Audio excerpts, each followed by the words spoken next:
Now, I've been a boudoir photographer for over 10 years, and I've photographed over 1,000 women all over the world. And of the over 1,000 women that I have photographed, not a single person was free from body image issues. Not a single one. Not only is that incredibly heartbreaking, it also tells me that this is not a personal issue. This is a systemic one that has been taught to us from a very young age, which we've all internalized and begun to believe as gospel, as our true north. When I started my work and my art, I knew inherently and instinctively that this work was changing my clients' lives and my own life, but I couldn't quite put my finger on why or how this was more than pretty pictures.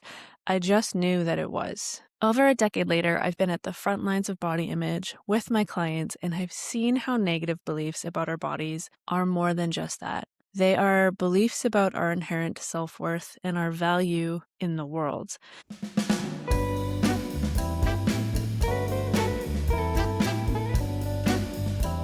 Welcome to Girl Moss, a digital forest grove for anyone reclaiming their relationship to their body, voice, pleasure, and self. I'm Misty Moss, boudoir photographer, self-portrait artist, and burlesque performer. Here we explore body image, art, sensuality, resistance, and all the messy and beautiful ways we can live more intentionally in our bodies and in our lives.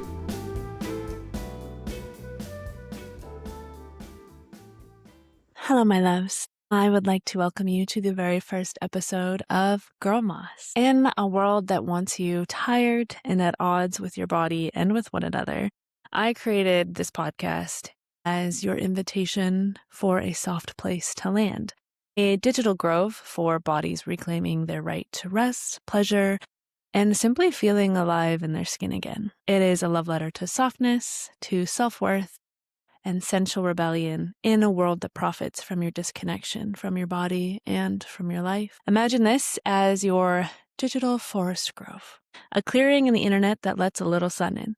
It's the calling in your heart for more authenticity, more connection, and living more intentionally in your body and in this one beautiful lifetime. This is for anybody who has ever felt like your body was a problem to solve. Spoiler alert, it's not. For anyone who is tired of performing their life for somebody else's approval instead of seeking it within themselves first. For anybody who knows that self-love must come with community care and liberation for all.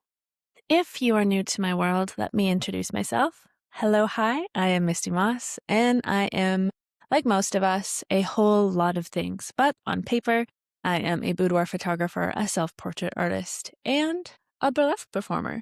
And I have built my life and career around celebrating the art of self and for helping others find love for themselves through photography in front of my lens and through my courses as a self-portrait artist. In a world that wants us at war with our bodies constantly, my work and my art has always sought to flip the script and help guide people back home to themselves. And the more people I work with, the more I've come to realize just how deeply this work is needed. It may seem surface level to say, hey, guess what? I take pictures of naked people. But at its foundation, this work is so much more than that. It's about reclaiming your relationship with yourself and using that reclaimed energy and resources as a force of change in your life and in the greater world around you. I have been a boudoir photographer for over 10 years. It's crazy how the time sneaks up on you. And I have photographed over 1,000 women all over the world. And of the 1,000 plus women and marginalized genders that I have photographed, not a single person, not one, was free from some form of body image issue. This tells me that this is not a personal issue, but a deeply systemic one that has been taught to us all from a very young age, which we have internalized and begun to believe as gospel, as just the way it is. When I started my work and my art, I knew inherently and instinctively that this work was changing my clients' lives as well as my own life, but I couldn't quite put my finger on why or how this was more than just pretty pictures. I just knew that it was. But over a decade later, I have been on the front lines of body image with my clients. I've seen how negative beliefs about our bodies are more than just that. They are beliefs about our inherent self-worth, about how we believe we deserve to be treated, how we value ourselves, how we stand up for ourselves, how we ask or don't ask for what we need. These beliefs about our bodies become a prison in our minds of our own enforcing, made by somebody else, but enforced by ourselves. Now, I got started in boudoir because I actually started doing burlesque first. The two art forms have always been interchangeable for me, one beginning where the other left off, two sides of the same naked coin, constantly feeding and inspiring one another. When I found burlesque, I was just a little baby. I was 22 years old, and I was deeply, deeply at war with my body.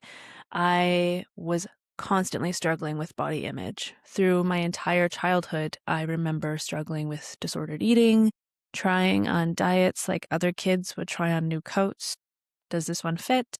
Will this one make me feel warm inside? Spoiler alert, it didn't. It's hard to put my finger on where the self-loathing started, but it was never one single source. I, like a lot of you, was but a single flower growing in poisoned soil among the garden. We have all been poisoned by this rhetoric and this marketing and this mindset that they've put on us. Burlesque helped show me how you can actually feel good in your body, being in your body, even for a brief second. For those moments that I'm dancing on stage, I am completely and totally free and embodied. I get to share this with my audience, but then in exchange, my audience shares its adoration with me, something that helped begin to cleanse that poison from my mind. Oh, I can feel good without actually changing anything about my body? Burlesque taught me that I am worthy just as I am. Naturally, boudoir came next. I started photographing other showgirls and other performers, and then realized that, hey, wait, I can expand on this and help clients and everyday people that aren't sparkly naked people feel that fleeting and delicious sense of embodied joy that I get to feel while I'm in stage, but this time in front of my camera. For the longest time, I thought that I had to keep these two identities separate, that they could never touch and meet. There was the performer and the photographer, the exhibitionist and the business owner, the seen and the seer. It took me way too long to realize that they are extensions of the same part of myself, extensions of the same wound, the wound from which I was healing in my life and wanting to help offer facilitations for healing in others. The wound of the body, the self-image, the self-worth, and all the ways in which we've been conditioned to observe ourselves and pass judgment on ourselves and on others. Now, the sneaky thing about building a business that is an extension of your own values and your own beliefs, and that is a mirror for which you heal yourself and help heal others, is that it became the new Trojan horse for my self-worth. Previously, my self-worth was tied to my body, and I just simply replaced it with something different. Body image tied to self-worth? No thanks. How about tying your self-worth to a creative luxury business that has more ups and downs than a roller coaster? Sure, sounds fun. Let's do it. What could possibly go wrong? Well, let me tell you what went wrong. I have spent a good portion of my career, the beginning of it at least, hustling to the point of burnout, trying to prove to myself and to others that I was the pinnacle girl boss. I wanted to be the poster child for successful creative entrepreneurship, successful by everybody else's definition except my own, because I never stopped to ask myself what success looked like or felt like to me. I did it all, juggling a corporate job while starting my own business and producing monthly burlesque shows at the same time. And then leaving that work to work 70 hours to grow my business into a quote unquote empire, but to be left with this sneaking suspicion that, hey, maybe this isn't all it's cut out to be. Maybe that girl boss voice inside of me telling me to push harder and do more is actually just the new voice of the patriarchy inside of me, convincing me to live my life by somebody else's standards. Kind of just like how it was telling me to have a body by somebody else's standards. Oh no. I worked so hard building up my business that I actually ended up in the hospital because I literally physically collapsed.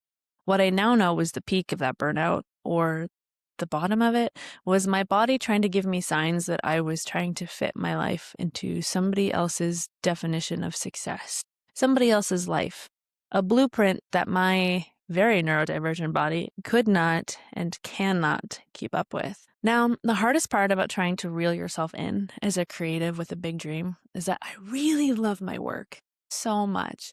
I love the impact I have on my clients. I love the impact I have on the people in my orbit. And I love that I feel like I can make a difference in the world while also creating art that's really fucking cool. But surprisingly, no matter how much you love your work, at the end of the day, it is still work.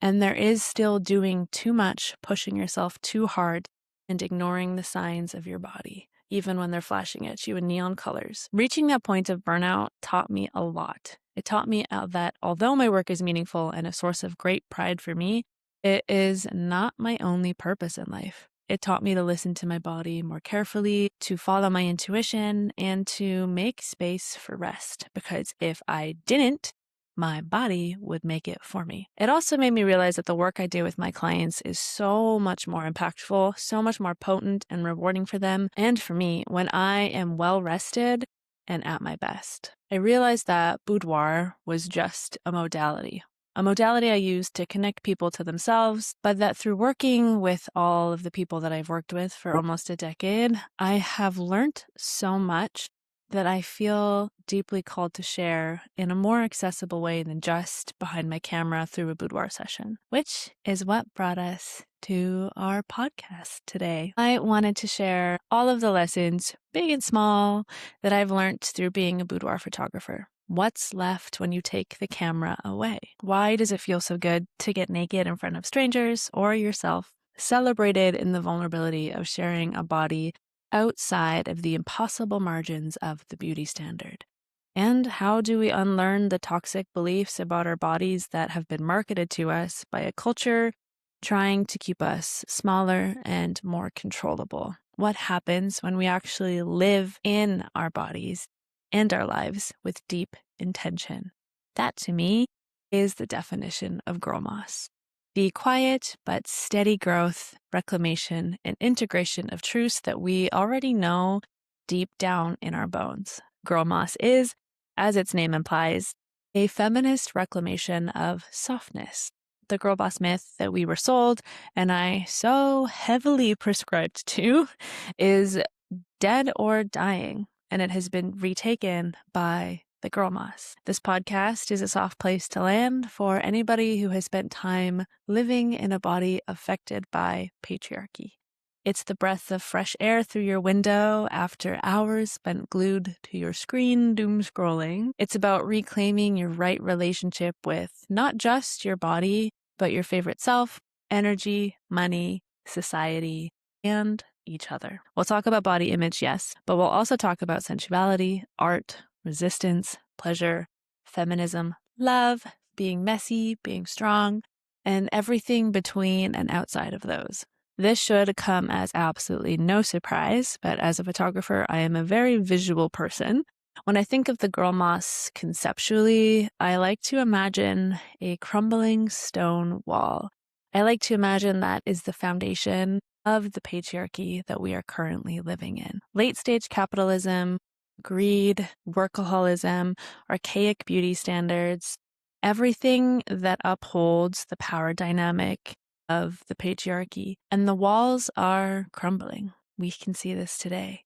And when they are crumbled and when they are turned to dust, nothing but piles of stone in the dirt, the moss will still be there, outliving, outlasting, and flourishing. Hey, maybe that's a little bit cheesy, but that's kind of what you're in for with this podcast and with me. Unfiltered, raw, poetic, messy, and sometimes a little bit of cheese.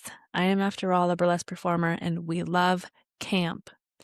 And that brings me to where we are now, with me sitting in front of my camera and my microphone, and you listening to this somewhere. Welcome to Girl Moss, my loves. Enjoy your stay.